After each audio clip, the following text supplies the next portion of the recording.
Hey guys,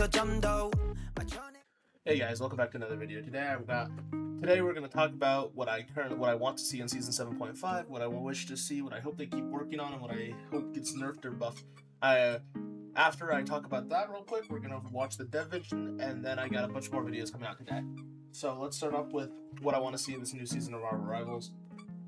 What I really want to see, starting from the top, I want to see let's see a new Jeff ult, one that's not as detrimental to this team, while being so coin flippy if he gets enough picks on the enemy team to actually win the fight. I think Jeff ult, being what it is right now, it's so easy to counter it. There's so many different ways to play around it that it needs to be changed completely. Well, I wouldn't say completely. It needs to be changed to be something different than it is now. If they gave it a little bit more. If you got invincibility frames on startup, so like when he's doing a circle, so when he comes out of his ult, that'd be good. Like how he does when he goes under. That'd be good for Jeff. The next thing I want to see tank pool nerf. That character has too much survivability. He gets away with everything in the backline. It's pretty crazy what he can do. He gets 8 billion shields per pressing Q and becomes borderline unkillable. Horrified. I want to see that nerfed. I want to see him be a little bit less survivable. Make it so he's not as punishing to a support if he just presses Q on a support. Because when he just presses Q on a support, that support's basically out of the game. Both your supports are basically out of the game. The third thing I want to see a Widow buff. As a Widow main, I want to see Black Widow buffed. I would love to see her buffed. She's just so bad. And they don't touch her, and it's really hard to play, and it's really obnoxious to play. Fourth thing, let's get a C&D nerf. This character is way too good right now. Like, they gave her a way too much, like, an instant heal on her bubble. She doesn't die. She has so many ways to escape everything, and she just gets away with whatever she wants. So I think C&D needs to be nerfed for that reason. I think her bubble needs to take a hit. I think her fade needs to take a hit. I think her having 2 cooldowns on wall is fine. But I think the rest, like, those 2 things need to take a hit, especially since her ult, she is still building ult so freaking fast, even with the ult nerfs. So they need to nerf something like her ult charge, and they need to nerf her bubble, mostly, and the fade. The fade is already, like, a turbo broken ability. Alright, the next thing I want to see in this patch is I want to see them to keep focus on making neutral game. I want them to build off of what they've done in Season 7, and I want them to keep working on that. If they keep doing that, I think we'll be very happy with what we can actually see in the game and expect in the future. Another thing I really want to see is I want to see a full rank reset. Not the rank reset we have. I want everyone to be reset to 0, including their MMR. I don't want... The game is the same top 10 players every single patch. Nothing changes. It's the 10 support players because they all have high MMR and no one gets a chance to climb. The people are stuck in Elo Hell and and metal ranks, low ranks. They all need their own. They all need a chance to actually grow and perform. So I think a full MMR reset with a rank reset. So everyone starts out back at. We're all starting back in, iron. We're all boosted. I think that would be really good for the game, especially starting fresh right now. I think that's more of like should be happening like Season 8, not a mid-season patch, but I think a Season 8 patch would be good for it. Next thing I would like to see a more of a focus on the throwers. Actually, they've been working really well on it, but I think they need to focus more on it because they're still rampant in throwing games just because they don't get what they want. People need to be. Even if you don't get what you want, people need to be able to play what's needed and have fun with the game. And them throwing because they didn't get the character they want, they didn't get the role they want, just causing the game just to become more and more toxic and the player base to become worse and worse. So I hope that they can really focus and punish on these punishments for throwers and increasing just how punishing it is to throw a match. And when I say throw a match, I don't mean you leave the match. If life happens and you leave the match, you should they can do what like Dota does, where they give you like 20-minute ban if you leave a match early. But if you sit there and actively throw the game and you're just not playing and you're running around in spawn, or you pick, quad DPS when you need a support or a tank, and you don't switch and you refuse to switch, and in voice you can be heard, or that you don't say anything, I think it should be punishable by up to a day ban from the game. Next thing I want to see the Namor / Hela team up removed. This team up is stupid. I don't think Namor should be strong. I think a character with turrets should be reliant on his turrets, not two-tapping with his primary and then getting in a squid that's unkillable. If they don't remove the team up, I want them to give these squids a health bar. I think that the fact that they're unkillable squids that can be enhanced by his autos is ridiculous. Alright, next, I want to see Phoenix nerfed. Phoenix is still broken. She is still the #1 DPS in the game. Why? Along with that, we should probably see an Elsa Bloodstone nerf, sadly. I'm sad about that. I love me some Elsa.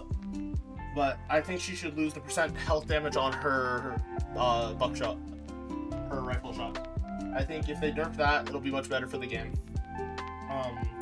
Lastly, what I really want to see is I want to see Groot, a Groot nerf or a rebalance to Groot. Groot is so freaking powerful at all times. If you know how to position around a map, Groot just doesn't die. He gets a ton of healing. He builds a support ult super quick. He builds his ult really quick. His ult with comboed with Moon Knight and Namor, it's just an instant team wipe, even through support ults. So I think if they really tune down Groot on his ult charge and his survivability, I think it'd be much better for the game. Tuning his survivability is a little hard though, because he doesn't really have a shield. He has walls. So they need to do something, and they can't really touch his health because he'll just explode. So they need to do something about the actual TTK in the game to fix that, and healing in the game. Besides that, let's go ahead and crack into the dev vision and see what they got for us.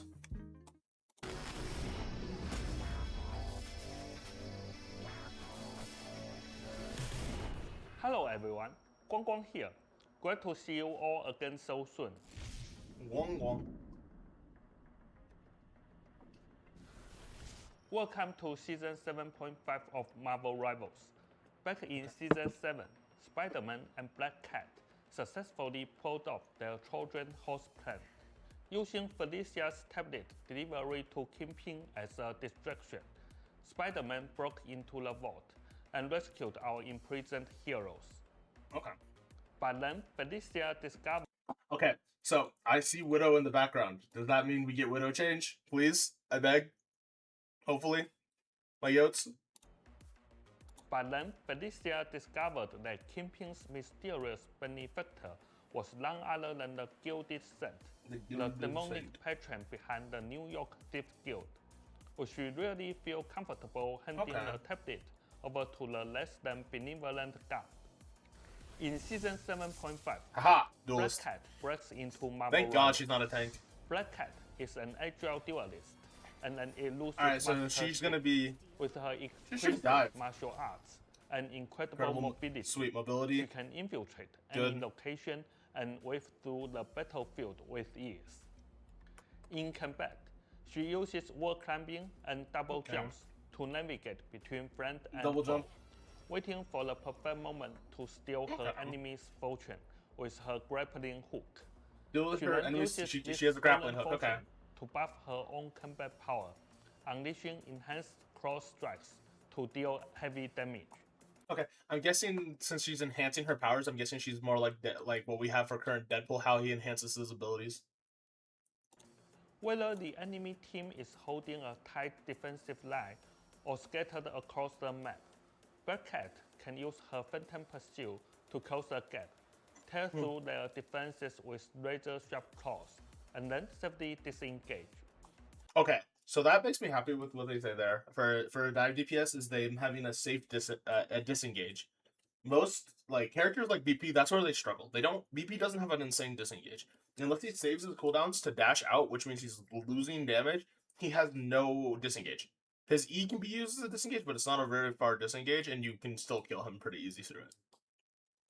When she activates her ultimate ability, she issues a calling card to all enemies before striking like a phantom, instantly dashing to any target to deliver lethal damage.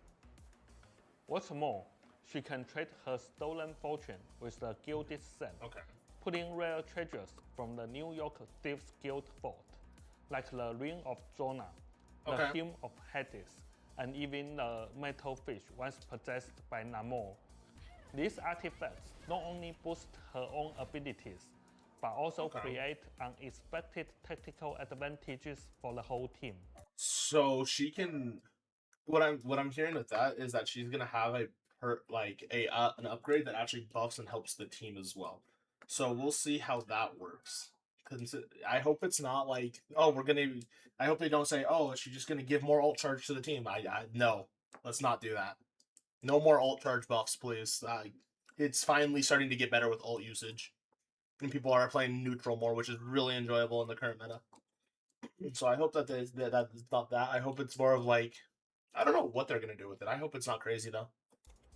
This update also brings a brand new team-up ability.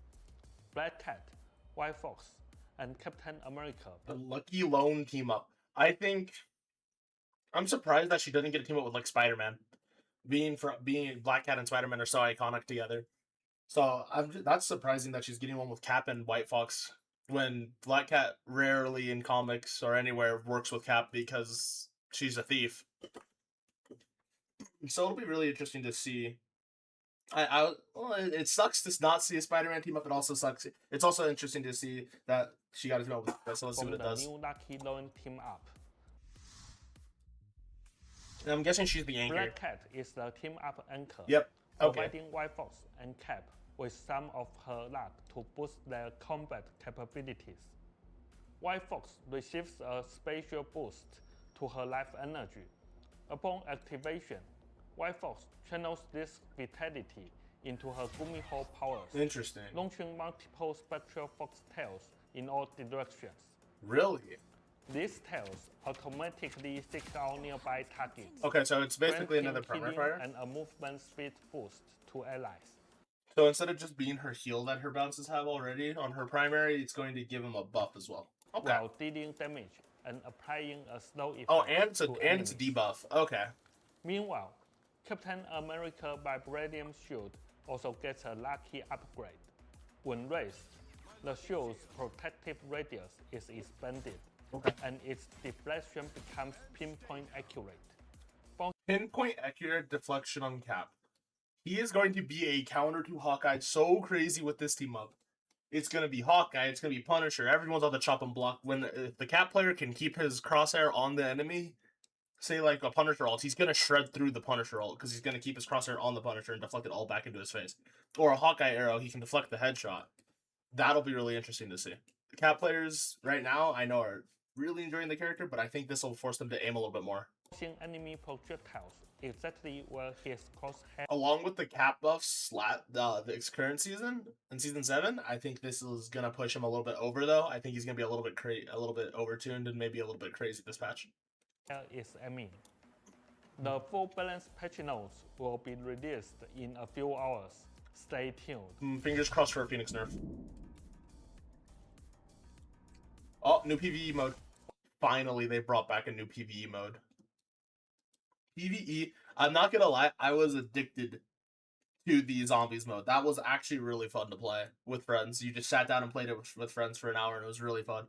So I hope that I'm looking forward to it because that was the first PvE mode they've ever done, and them doing another one, I'm looking forward to it. Although Spider-Man managed to rescue his fellow heroes from the vault, the prison held something far more dangerous. Ever since his defeat at the end of season 1, Dracula had been secretly imprisoned by Kingpin. Spidey's jailbreak inadvertently set the Vampire King free.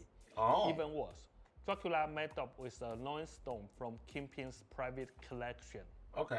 The Vampire Crisis has returned, and to stop the Lord of the Eternal Night from reclaiming his throne, our heroes must embark on an all-new adventure. By this time, will Kingpin set aside his vendetta for the sake of his beloved city? Thanks to Zhiyong sacrificing his hairline. Zhiyong sacrificing his hairline. I think he sacrificed his hairline for more than just this, so I hope I hope the actual patch notes are crazy. That guy's hairline needs to be sacrificed at this point. Our brand new PvE mode is arriving even earlier than promised. Nice. After the April 23rd April 23rd? Alright. Everyone can dive into the PvE mode, Blood Hunt. With an all-new storyline, 4 epic new boss battles, a fresh hero progression and trait system, and a brand new loot system. New loot system? We are bringing you a more immersive and thrilling gameplay experience. Okay. Welcome to the next chapter of Marvel Rivals PvE. Next chapter, okay.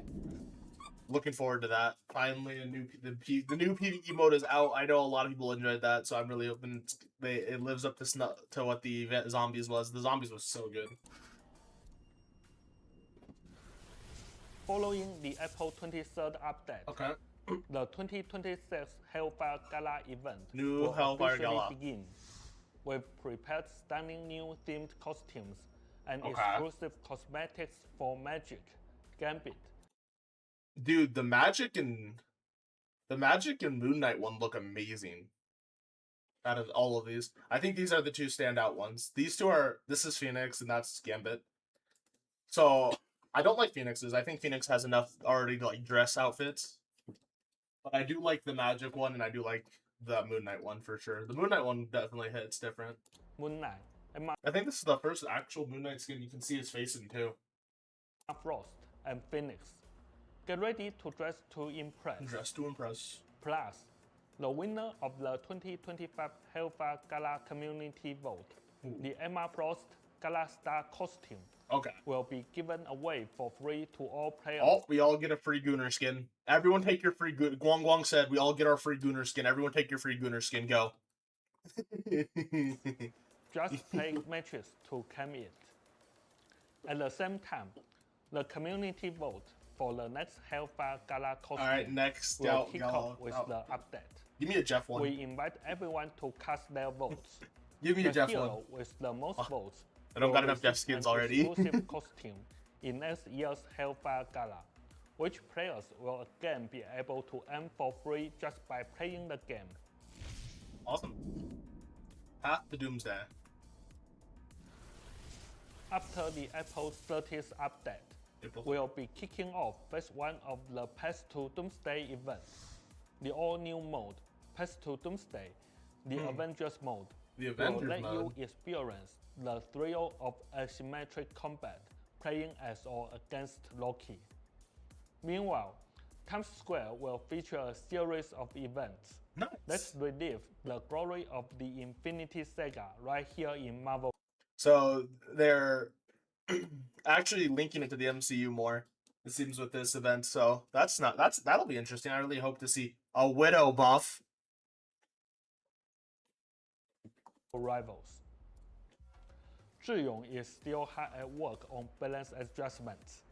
Please keep an eye out for the upcoming. Zhiyong, keep working on those balances right now. Ignite the battle. All right. So they didn't really talk about any of the throwers or anything in this. I'm guessing they're saving that for later. I'm hoping to see it addressed in the patch notes. But they did talk a lot about new PvE mode, new events like they normally do, new Guna skins for all the Gunas out there, which is really nice to see. So yeah, I will go ahead and leave it off on that. That's what we got coming in. I'm hoping it looks good. It looks good so far. I'm looking forward to the new PvE event. I'll be streaming that, getting some videos out for you guys on that. I would like to thank you guys for watching. So I'm gonna ask you guys to like, comment, and sub. Thank you for watching. Again, I will be streaming on Friday, more in the afternoon. I'll stream. I also have to change my stream schedule around for work, so I'll announce that to you later. I got a couple more videos coming for you guys today. I'm gonna go ahead and get the character video out when that's shown, patch notes and everything as fast as I can. So I'm gonna go ahead and leave you guys on that. Thank you for watching. All right, bye.